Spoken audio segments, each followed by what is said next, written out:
Celestial, a ti agradecemos por concedernos, Señor, un día más de adoración a ti, pero también, Señor, concedernos el privilegio de oír tu palabra. Señor, tu palabra misma dice que tú mirarás a aquel que tiembla y a aquel que es humilde ante tu palabra, y eso pedimos para nosotros hoy, Señor, que tengamos humildad para recibir tu palabra, mansedumbre, que temblemos ante ella, Señor, y que reconozcamos que es tu voz escrita que nos habla en esta mañana. Señor, ayúdanos en nuestra debilidad.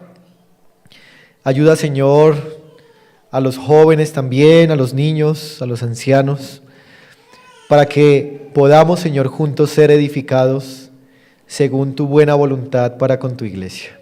A ti nos encomendamos, en el nombre de Jesucristo. Amén. Bien, hermanos, quisiera decir algunas cosas con relación a lo que fue el sermón de hace 15 días, recordar algo que es importante, y es que en esta porción que tenemos frente a nosotros, estuvimos hablando acerca del principio del amor que debe regir las relaciones en la iglesia. Yo quiero que ustedes traten de recordar cuál era este principio del amor, qué es este principio del cual el apóstol Pablo escribe aquí. Si vemos el versículo 24, ahí encontramos una buena definición de lo que es este principio del cual estamos hablando. El apóstol dice ahí: ninguno busque su propio bien, sino el del otro. Así que el amor lo definimos como buscar el beneficio, la edificación o la conveniencia de los demás y no la propia, o no antes que la propia. Con base, hermanos, en este principio vamos a considerar ahora los versículos 31 y 33 y vamos a considerar allí tres cosas. Pero antes, hermanos, también quisiera recordar que esta sección empezó en el capítulo 8, es decir, que desde el capítulo 8 Pablo está hablando acerca de cómo deberíamos amarnos entre los hermanos de una iglesia local. Y hoy en capítulo 11, versículo 1, termina esta gran sección acerca del amor, acerca de la libertad de conciencia, acerca de restringir la conciencia de uno o los actos de uno por amor a otros. Vamos a leer, hermanos, del verso 31 al 11.1 para tener una idea de lo que vamos a mirar hoy. Dice el verso 31, si pues coméis o bebéis o hacéis otra cosa, hacedlo todo para la gloria de Dios. No seáis tropiezo ni a judíos, ni a gentiles, ni a la iglesia de Dios, como también yo en todas las cosas agrado a todos, no procurando mi propio beneficio, sino el de muchos, para que sean salvos. Sed imitadores de mí, así como yo de Cristo. Quisiera, hermanos, que recordáramos algo que ocurrió en la historia, en la teología, y es que a partir del siglo XIX, la teología hasta ese siglo estaba centrada en la persona de Dios y en la persona de Cristo. O sea, era una teología teocéntrica o cristocéntrica. Todo lo que se hablaba de teología era colocando a Dios como el centro y a Cristo como el centro. Pero en el siglo XIX, con la entrada de la razón, de la academia y de muchas otras cosas en la teología, el centro dejó de ser el estudio de Dios y el estudio de Cristo y se concentró el estudio teológico en el hombre, en el ser humano. De manera que ya no era el tema Dios y Cristo, sino que el tema era el hombre, el ser humano. Y esto en primer sentido no tiene nada de malo, porque la Biblia habla del hombre, es el estudio de la antropología. Pero el problema es que muy fácilmente se cambió de ser antropología, es decir, un estudio del hombre, a antropocentrismo, el hombre como el centro de todas las cosas. Y hay una ilustración que nos puede ayudar a entender ese cambio. Hasta el siglo XIX, el sol del sistema solar de la teología era Cristo, era Dios, era el sol, era el centro, y todas las demás cosas giraban en torno a Cristo y a Dios. Pero en el siglo XIX el sol se convirtió en el hombre. Entonces ahora el hombre es el sol, es el centro del estudio de la teología, y eso, hermanos, ha producido efectos nocivos hasta el día de hoy. Precisamente este pasaje en el versículo 31 nos hace volver, hermanos, al hecho de que el centro de nuestra teología, de que el centro de nuestro entendimiento de la Biblia no debe ser el hombre, sino que debe ser la persona de Dios y la persona de Cristo.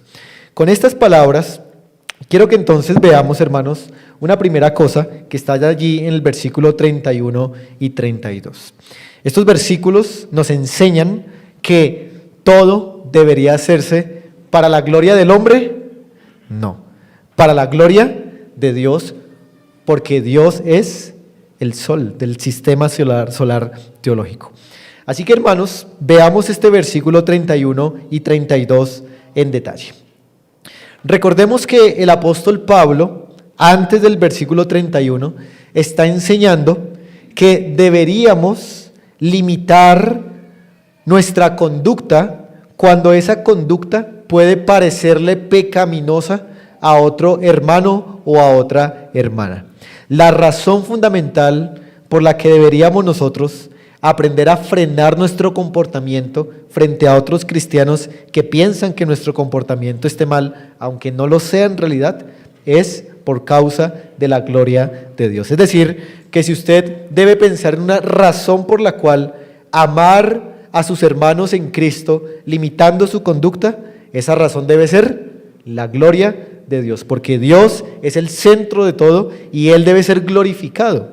En ese sentido, hermanos, entre más podemos amar a nuestros hermanos en la iglesia local, Dios va a ser más glorificado por la iglesia. Pero entre menos nosotros decidimos amar a otros, frenando nuestro comportamiento ante ellos, como lo veíamos hace 15 días, Dios será menos glorificado. En otras palabras, que Dios sea glorificado depende de que la iglesia ame o no ame. Recordemos, hermanos, que Pablo estaba hablando acerca de un asunto que estaba ocurriendo en Corinto. ¿Cuál era ese asunto? Ellos estaban comiendo carne sacrificada a los ídolos. Pablo les ha dicho que no hay nada de malo en eso, pero se vuelve malo cuando se hace en ciertos escenarios y delante de ciertas personas que piensan que eso está mal. Por eso Pablo dice en el versículo 31, si pues coméis o bebéis. Así que Pablo se refiere aquí no a cualquier tipo de comida, no a cualquier tipo de bebida, sino que él se está refiriendo precisamente a ese hecho de comer carne sacrificada a los ídolos. Es decir, iglesia de Corinto, les dice Pablo, si ustedes van a comer carne sacrificada a los ídolos, o si van a beber este vino que se ofrecía a esas deidades paganas, ustedes deberían hacerlo para la gloria de Dios. Y hacerlo para la gloria de Dios era hacerlo amando a los hermanos, evitando serles tropiezo y restringiéndose uno mismo en ciertos escenarios. En ese sentido, hermanos, en la iglesia de Corinto no se estaba dando la gloria a Dios como era debido.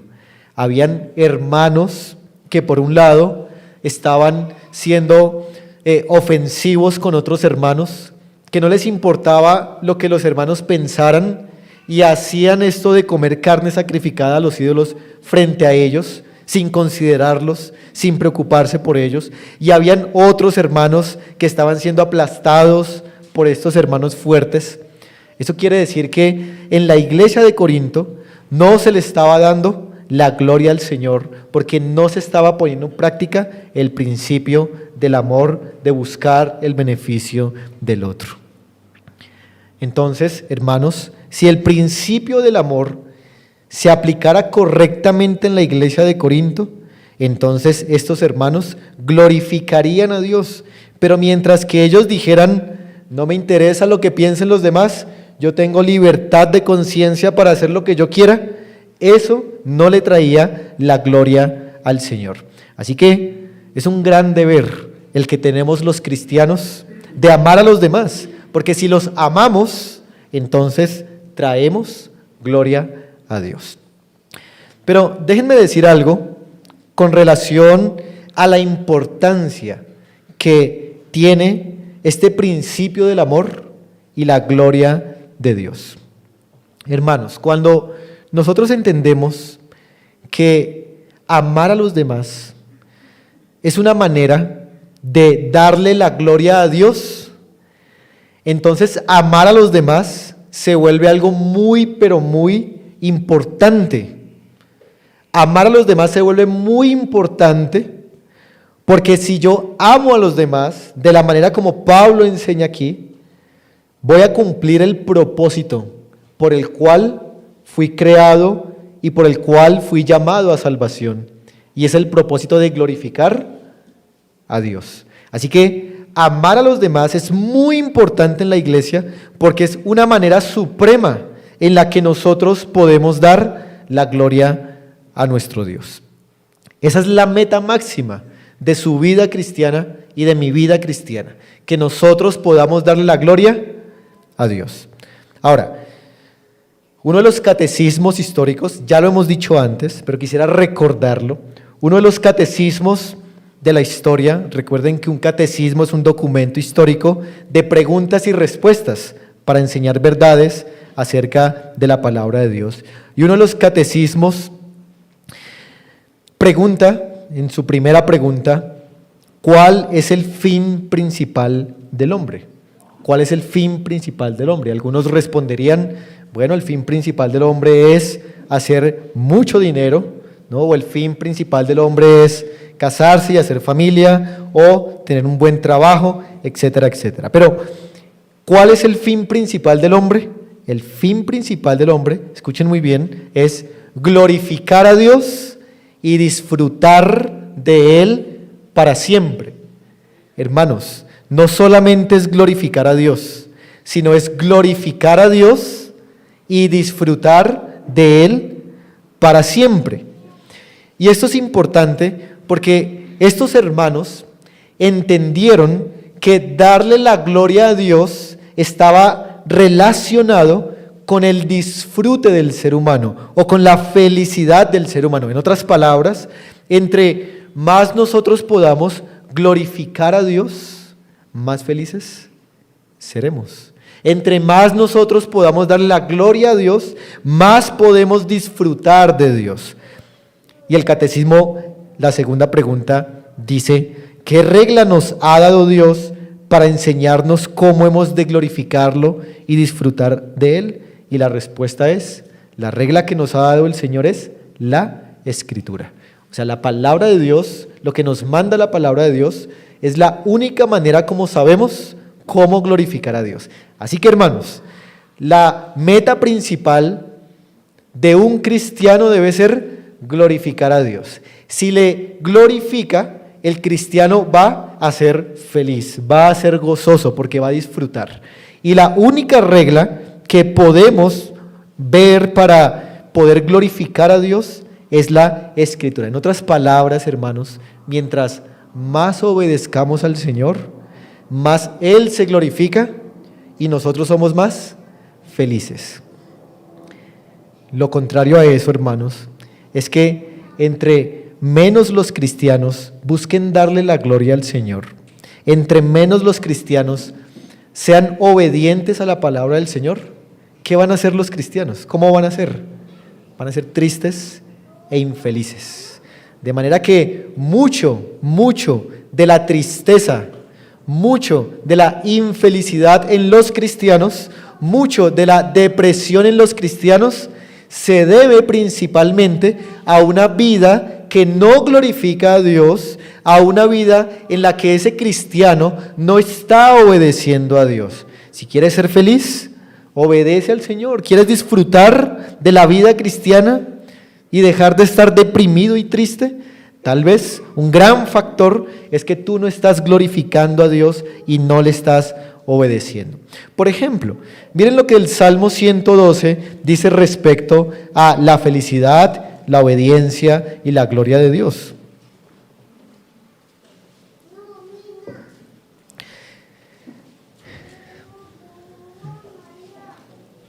El Salmo 112 en el versículo 1 dice: bienaventurado el hombre que teme a Jehová y en sus mandamientos se deleita en gran manera. La palabra bienaventurado en otras versiones aparece como muy feliz el hombre que teme a Jehová y en sus mandamientos se deleita en gran manera. Hermanos, aquí está muy claro quiénes son los que son felices, quiénes son los que son bienaventurados, aquellos que se deleitan no solamente en entender los mandamientos, sino en vivir y en practicar los mandamientos de Dios. Así que en la medida que un cristiano tema al Señor, obedezca y busque glorificarle, en esa misma medida ese cristiano va a ser feliz, gozoso y bienaventurado.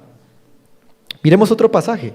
Por ejemplo, en Proverbios 3 encontramos estos consejos acerca de cómo la obediencia trae felicidad y también trae salud física. Eso es muy interesante. Miren, por ejemplo, Proverbios 3, versículo 1 y 2. Dice: hijo mío, no te olvides de mi ley y tu corazón guarde mis mandamientos. ¿Por qué? Porque largura de días y años de vida, ¿y qué cosa? Paz te aumentarán. Noten cómo la obediencia y la búsqueda de la gloria de Dios trae estos beneficios terrenales, pero muy espirituales. Hay paz en el corazón, hay longevidad en la vida, se puede disfrutar la vida a plenitud. Lo contrario es que mientras nosotros no obedezcamos y no andemos en la búsqueda de la gloria de Dios, seremos infelices. Pero miren también ahí mismo en Proverbios 3, el versículo 7 y 8. Dice: no seas sabio en tu propia opinión. Teme a Jehová y apártate del mal. ¿Por qué? Porque será, ¿qué cosa? Medicina a tu cuerpo y refrigerio para tus huesos. Hermanos, la palabra del Señor enseña claramente esto, que entre más obedezcamos, más seremos nosotros dichosos y felices. Miren el 4:10, por ejemplo, también nos dice algo. Oye, hijo mío, y recibe mis razones, y se te multiplicarán años de vida.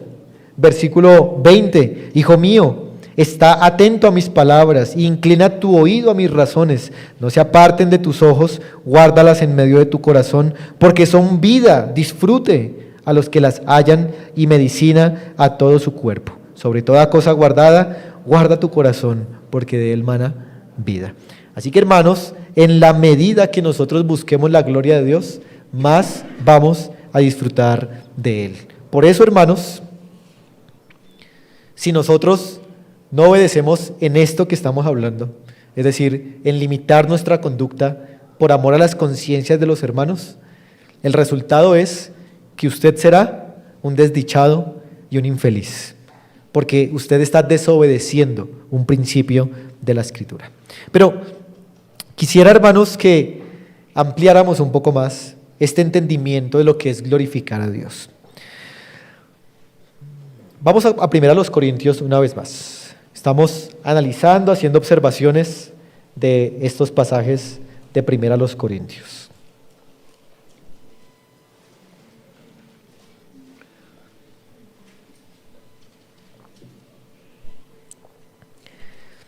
La palabra gloria de Dios, que ustedes encuentran en el versículo 31, es la palabra que se utiliza en esta palabra que es la palabra doxología. ¿Han escuchado ese término?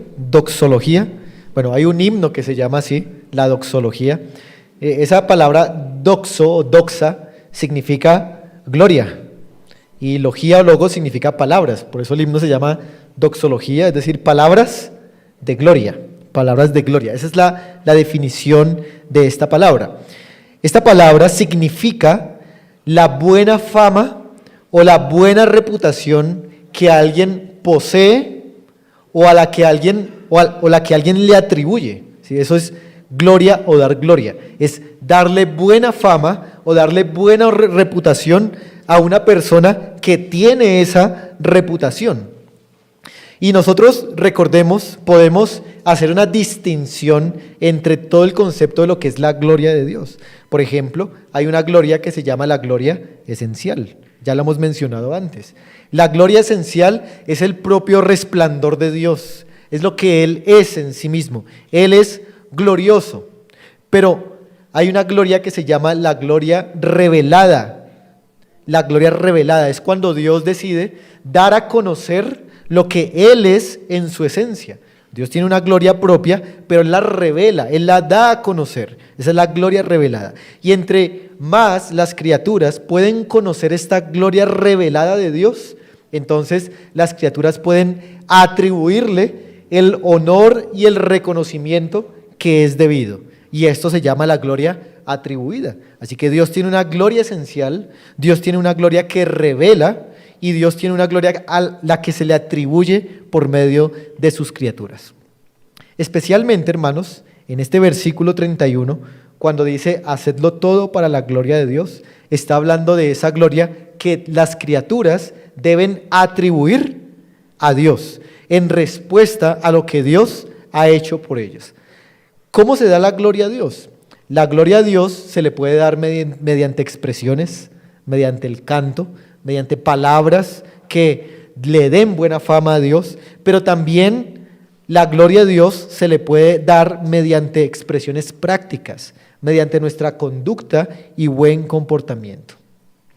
En otras palabras, hermanos, cuando usted, como cristiano, vive de cierta forma, eso hace, esa vivencia suya, hace que se le atribuya gloria a Dios o que se le quite la gloria que es debida a Dios. Mire, usted, si ha creído en Cristo, usted es pueblo de Dios. Usted es un individuo que representa al pueblo de Dios. Todo lo que usted haga durante la semana, usted lo hace en representación de Dios. Todo lo que usted haga habla acerca de la reputación y de la buena fama que tiene su Dios. Así que cualquier cosa que usted haga durante la semana le está atribuyendo o le está quitando la gloria a Dios. El pueblo de Dios es el que hace visible a Dios. Todo lo que usted haga, su comportamiento, sus palabras, le atribuyen la gloria a Dios o le quitan la gloria a Dios. Por eso, hermanos, aquí se nos está enseñando que hay cosas que nosotros no deberíamos hacer, porque si no las hacemos, eso también puede traer la gloria al Señor. Hay cosas que no deberíamos usar, hay cosas que no deberíamos ver, hay cosas que no deberíamos oír ni probar, hay lugares a los que no tendríamos que ir. Hay momentos en los que tenemos que callar, hay otros en los que deberíamos hablar, y etcétera, etcétera, etcétera. Hay cosas que si nosotros no las hacemos, traerán la gloria a Dios, y ese es el asunto en este pasaje. Todo lo que nosotros hacemos atribuye o resta gloria a Dios. Así que hay una gran responsabilidad puesta sobre el pueblo de Dios. Si usted nota el versículo otra vez, dice: si pues coméis o bebéis o hacéis ¿qué? Otra cosa. Entonces Pablo amplía, ¿no?, el alcance de este principio.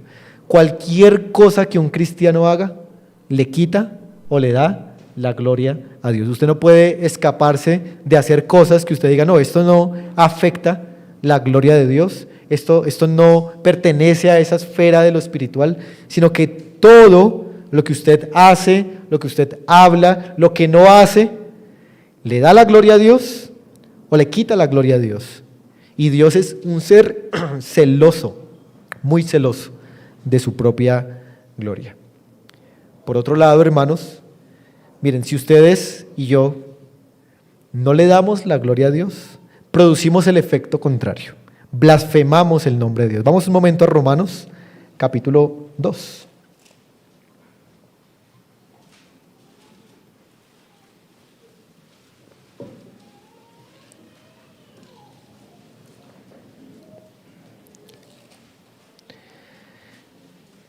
Romanos, capítulo 2, leamos el versículo 24.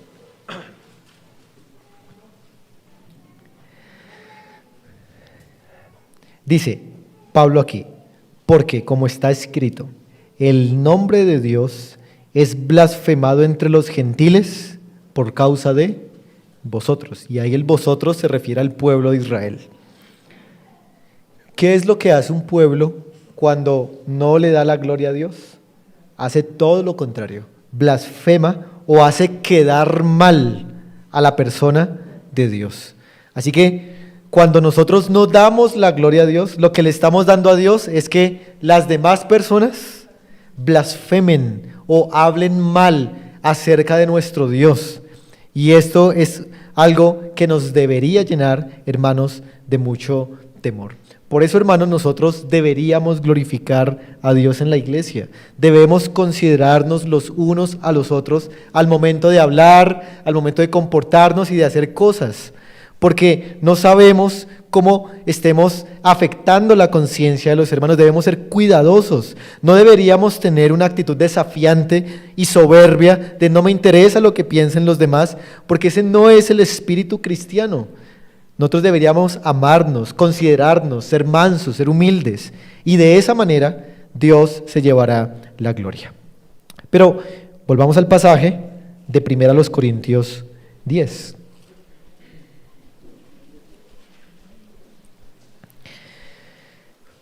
Y el versículo 32.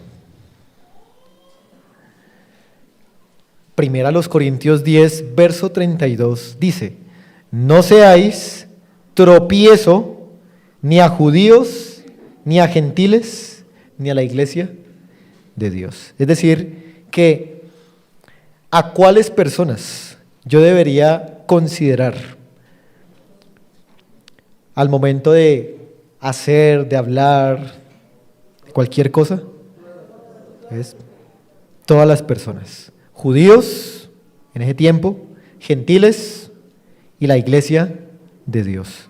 Es decir, que no solamente debemos frenarnos con los creyentes, sino que también debemos frenarnos con los no creyentes, con los incrédulos. Deberíamos tener cuidado también con lo que decimos, hablamos o no hablamos frente a ellos. Permítanme poner algunos ejemplos acerca de esto.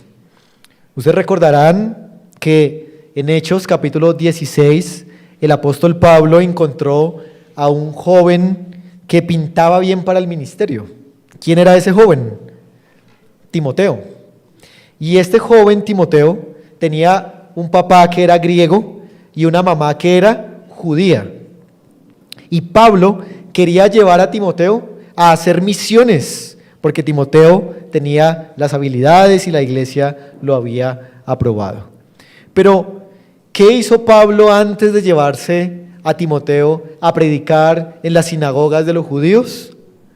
Pablo circuncidó a Timoteo, lo circuncidó.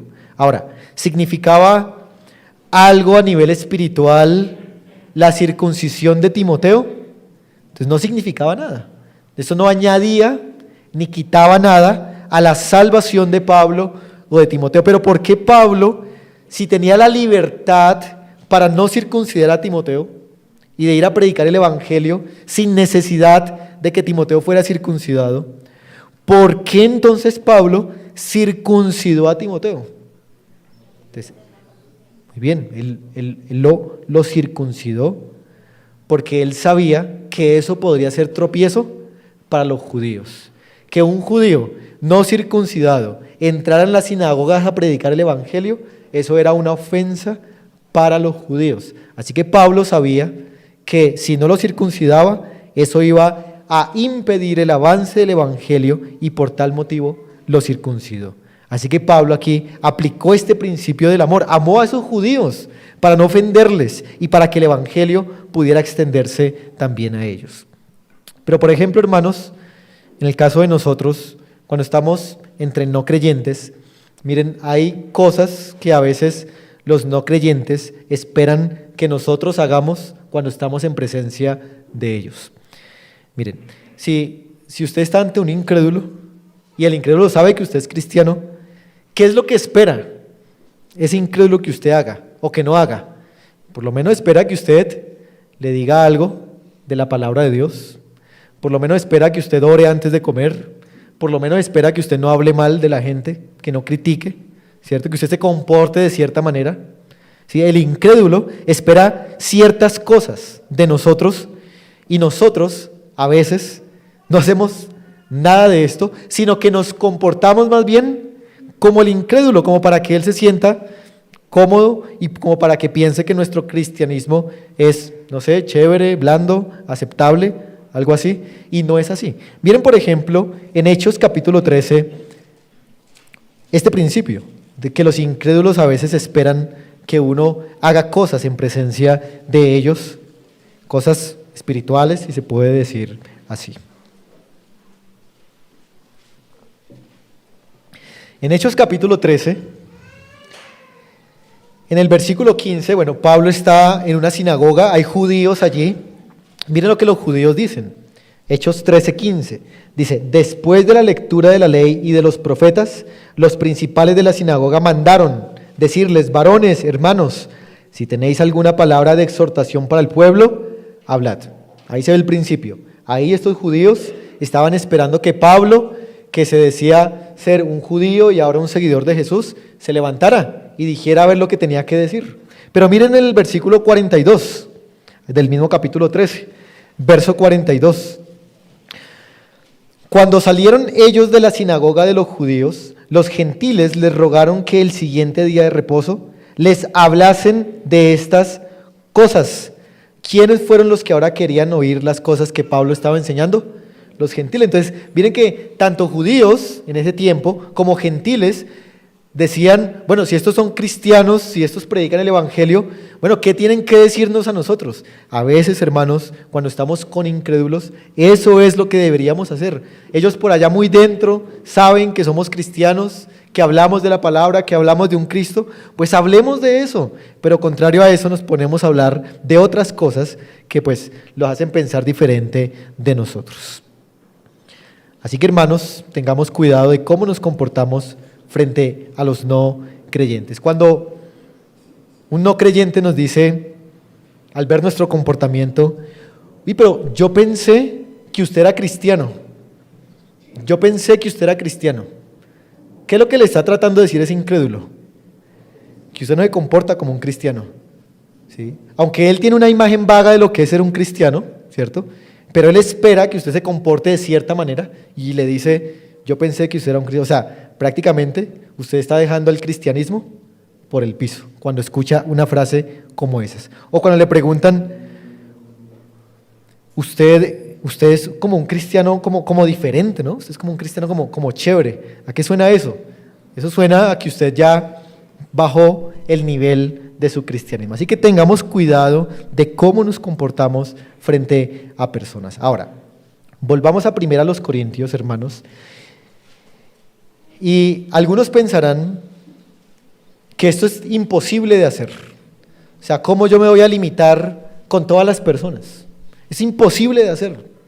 Pues tenemos en este pasaje a un hombre que pudo cumplir y aplicar este principio del amor a la perfección. ¿Quién fue? El apóstol Pablo.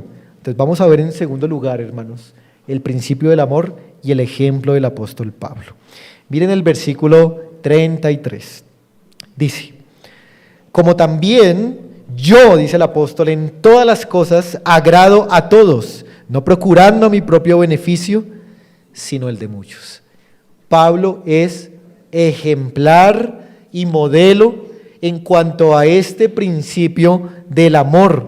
El apóstol Pablo dice ahí que él agradaba ¿a cuántos? Dice a todos, hablando de judíos, gentiles y la iglesia, y agradaba en cuántas cosas, en todas las cosas, en todo lo que él podía, él se limitaba para el beneficio de otros y no para su propio beneficio. Noten la naturaleza de ese amor. El versículo 33 dice, no procurando mi ¿qué? Mi propio beneficio. El apóstol Pablo no buscaba sentirse bien, sino que él buscaba que los demás se sintieran bien, en algún sentido hablando, para que el evangelio les pudiera llegar. Por ejemplo, para ilustrar el punto del beneficio propio, o imaginen a un vendedor en un mercado y a un comprador. Cuando el vendedor y el comprador se juntan, ambos están buscando el beneficio propio, ¿no? Entonces el vendedor está buscando cómo venderle más caro o cómo buscar la manera de adquirir un beneficio propio de ese comprador, y el comprador, ¿qué está haciendo? Empieza a pedir rebaja para también encontrar su beneficio propio. Ambos están equivocados en ese ejemplo.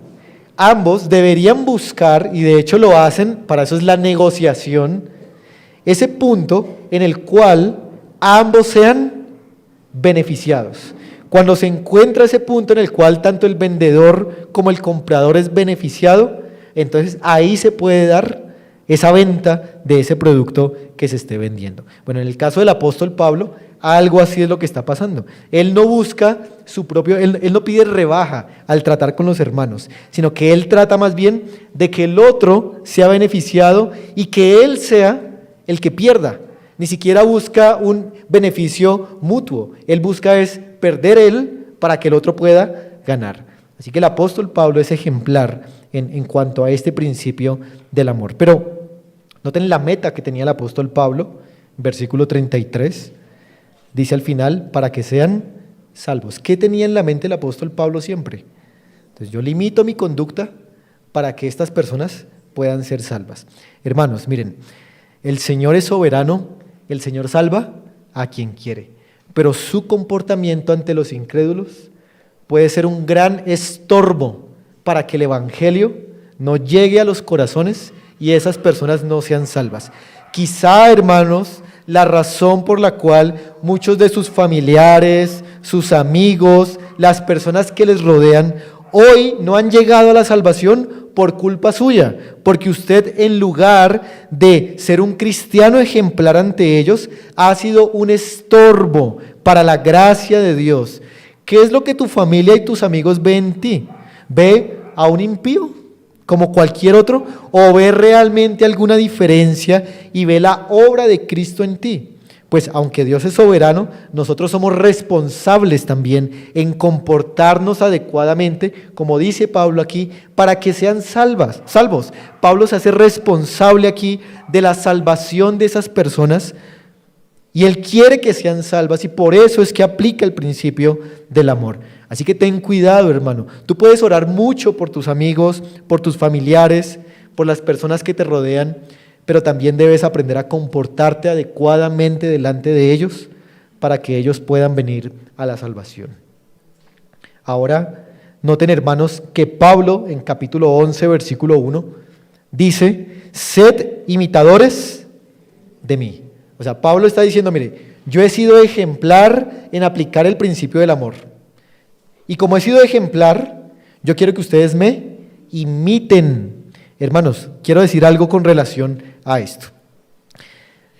La palabra imitar es la palabra que se usa para hablar de los mimos. Un mimo es como un actor que se encarga de imitar a las personas, y esa es la palabra griega aquí, un mimo. Hay que ser un mimo, como dice aquí, del apóstol Pablo.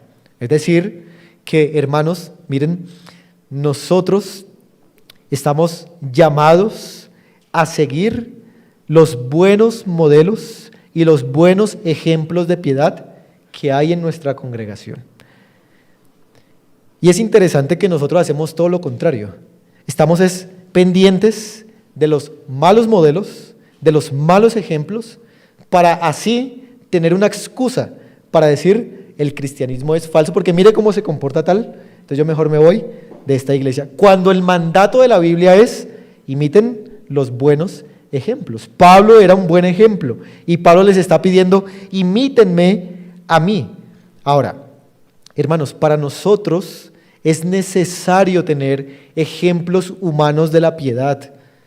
Cuando uno dice, no me miren a mí, miren a Cristo, es uno que está diciendo con eso. No miren a mí porque yo estoy haciendo algo malo, ¿sí? No, uno debería poder con la conciencia tranquila decir, imítenme en esto otro, porque el pueblo de Dios sí necesita ejemplos humanos que demuestren la piedad, que demuestren la verdad cristiana, y no está mal seguir esos ejemplos de cristianismo. Así que, hermanos, Dios ha designado líderes, a los apóstoles primeramente, pero también a los pastores y al liderazgo y hermanos piadosos, para que la iglesia pueda seguir los ejemplos y pueda ver que sí es posible hacer esto que el pasaje nos está diciendo. Ahora, hermanos, el apóstol Pablo dice aquí algo que es importante, y es que debían imitarlo a él, porque ¿cuál era su ejemplo? Cristo, ¿no? Pablo pudo haber dicho, imiten a Cristo, ¿cierto? Imiten a Cristo, pero él no lo hizo. Él dijo, imítenme a mí, porque yo les estoy mostrando cómo es que vivió la persona de Jesucristo. Recuerden, hermanos, ahí en 1 Corintios, en capítulo 9, en el versículo 25, lo que el apóstol Pablo nos dice.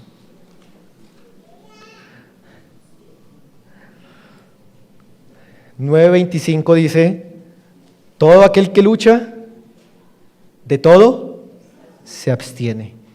De todo se abstiene. Pablo se abstenía, hermanos, de muchas cosas para poder hacer que otros pudieran llegar al Evangelio. Piensen ustedes, ¿cómo explicar el éxito del apóstol Pablo? ¿Por qué Pablo era tan exitoso en la predicación del Evangelio? Porque el hombre se limitaba en muchas cosas. El hombre sabía cómo acercarse a las culturas, sabía cómo comportarse entre diferentes personas para no cerrar la puerta al Evangelio. Pablo muchas veces dice, se me ha abierto grande puerta para el Evangelio. ¿Por qué hace eso? Porque él se abstenía y sabía cómo comportarse para que el Evangelio llegara a las personas. Así que, hermanos, es posible para nosotros, la iglesia de Fontibón, amar así como amaba el apóstol Pablo. Claro que sí, tenemos un ejemplo humano. Pablo no era un superapóstol, era un apóstol, era un hombre pecador como nosotros, pero lo hizo y no estorbó el Evangelio, sino hizo avanzar el Evangelio. Pero, hermanos, en este pasaje también encontramos una tercera cosa, y es el principio del amor y el ejemplo de la persona de nuestro Señor Jesucristo. Dice el apóstol Pablo ahí, así como yo de Cristo. Eso quiere decir, hermanos, que nuestro Señor ha sido el máximo ejemplo y el máximo modelo de cómo aplicar el principio del amor, de cómo abstenerse por amor a las conciencias de otros, para no ser un tropiezo y para no estorbar el avance del Evangelio. El Señor Jesucristo fue el que más glorificó a Dios, porque más le obedeció, y por lo tanto el Señor Jesucristo fue el que más disfrutó de su vida en relación con el Padre. El Señor, por ejemplo, evitó ofender a los judíos en ciertos momentos de su ministerio. ¿Recuerdan cuando le preguntaron a Jesús y a Pedro, ¿ustedes no pagan las 2 dracmas de impuesto? Y el Señor Jesucristo respondió, los higos están exentos de ese impuesto, pero para no ofenderlos, Pedro, ve y te traes el impuesto que hay que pagar, para no ofenderles. Jesús tenía la libertad de no pagar, pero Él pagó para no ofenderles. Ahí está, hermanos, el principio aplicado. Cristo vino al mundo y vivió bajo la ley, siendo libre de la ley. Él no tenía que someterse a las leyes, porque Él era Dios o es Dios, está libre de las leyes, pero aún así lo hizo. Miren, por ejemplo, lo que Romanos capítulo 15, versículo 1 nos dice. En Romanos capítulo 14 y 15 encontramos un discurso similar al de 1 Corintios. Y mire la conclusión que el apóstol Pablo da aquí en Romanos 15 a este discurso sobre los débiles, los fuertes y la libertad de conciencia. Versículo 1 dice, así que, dice Pablo, los que somos fuertes debemos soportar las flaquezas de los débiles y no agradarnos a nosotros mismos. Verso 2, cada uno de nosotros, agrade a su prójimo en lo que es bueno, para edificación. Y miren el 3, porque ni aun Cristo se agradó a sí mismo, antes bien, como está escrito, los vituperios de los que te vituperaban cayeron sobre mí. Versículo 7, por tanto, recibíos los unos a los otros, como también Cristo nos recibió para la gloria de Dios. Versículo 8, pues os digo que Cristo Jesús vino a ser siervo de la circuncisión para mostrar la verdad de Dios, para confirmar las promesas hechas a los padres y para que los gentiles glorifiquen a Dios por su misericordia, como está escrito. Miren que Cristo vino, se abstuvo, agradó a los demás para mostrar la verdad de Dios y para que los gentiles pudieran ser salvos. Cuando a Cristo le estaban preguntando las autoridades romanas, ¿eres tú el Mesías? ¿Eres tú el Hijo de Dios? Muchas veces, ¿qué hizo Cristo?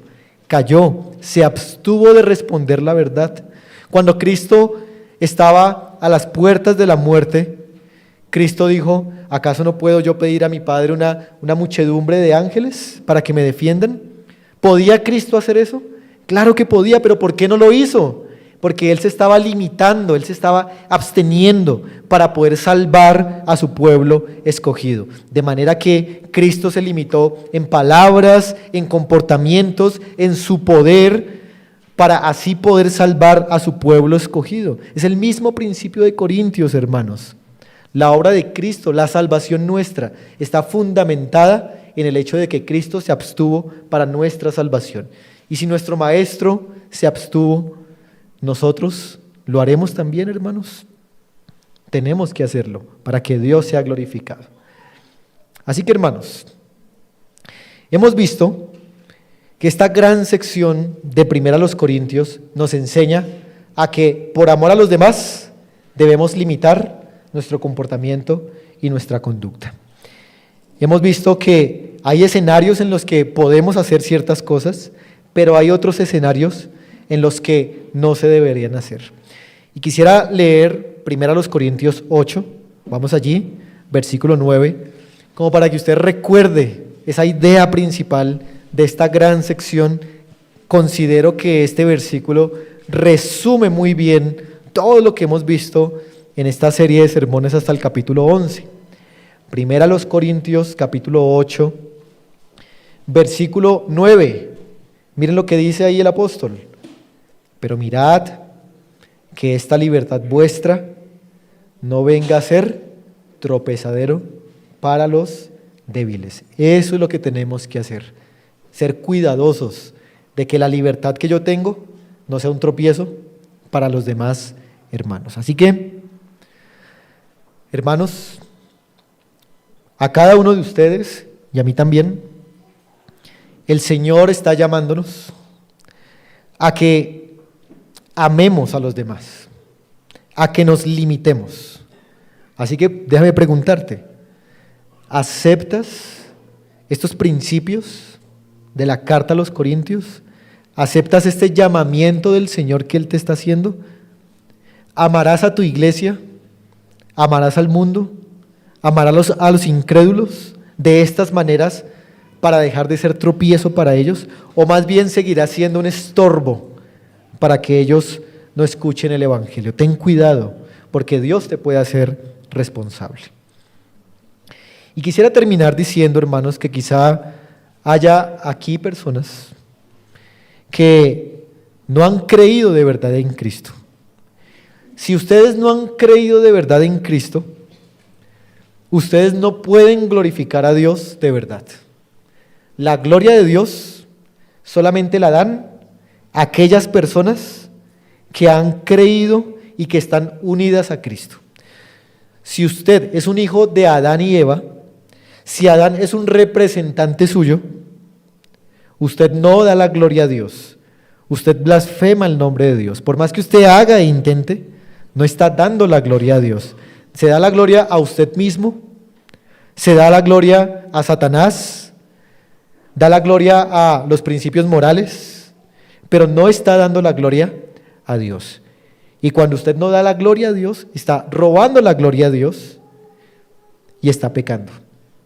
La única forma en que usted puede dar la gloria a Dios es uniéndose por fe a la persona de Jesucristo. ¿Quiere usted honrar al Señor? ¿Quiere amar al Señor, obedecerlo, glorificarlo? Ese es su propósito de vida. Únase a Cristo por la fe para que empiece a glorificarle. Pero déjeme decirle, y a los hermanos también, que llegará un día cuando Cristo ya no se va a abstener más. Ya Cristo no se va a limitar más. Cristo va a venir en gran poder. Cristo va a venir en juicio a castigar a todos aquellos que no le den la gloria a Él. Si usted está dentro de ese grupo de los que no glorifican a Dios, usted va a sufrir el castigo eterno. Pero hoy tiene la oportunidad de creer en Jesucristo para que empiece a darle la gloria a Dios y para que la ira eterna no caiga sobre usted. Así que arrepiéntase hoy mismo y crea en Jesucristo, y a los demás hermanos debemos amarnos para la gloria de Dios y para disfrutar de Él para siempre. Vamos a orar, hermanos, y damos gracias al Señor por su palabra.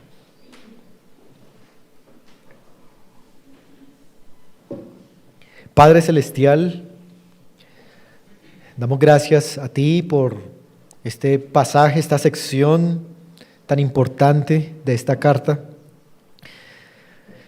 Queremos pedir perdón, Señor, porque muchas veces no hemos amado, sino que hemos sido como ese vendedor que busca su propio beneficio, como ese comprador que busca su propio beneficio, y no hemos pensado, Señor, en el beneficio de nuestros hermanos. No hemos seguido tus pisadas, Señor, ni tus principios, y por eso pedimos que nos perdones. Señor, pero pedimos también que ahora nos concedas un nuevo entendimiento para poder amar de esta manera como ha sido presentada en tu palabra. Señor, queremos ser una iglesia que te glorifique y no que se glorifique a sí misma. Y queremos, Señor, disfrutar de la obediencia, la felicidad, el descanso y la salud, la medicina que esto es. Ayúdanos, Señor, ayuda a mis hermanos, ayúdame a mí, para que tu nombre sea glorificado en todo lo que hacemos. Y a los que no han creído en ti, Señor, concédeles la fe, concédeles el arrepentimiento para que se arrepientan y crean en los méritos y en la persona de Jesucristo. En su nombre oramos y te damos las gracias. Amén.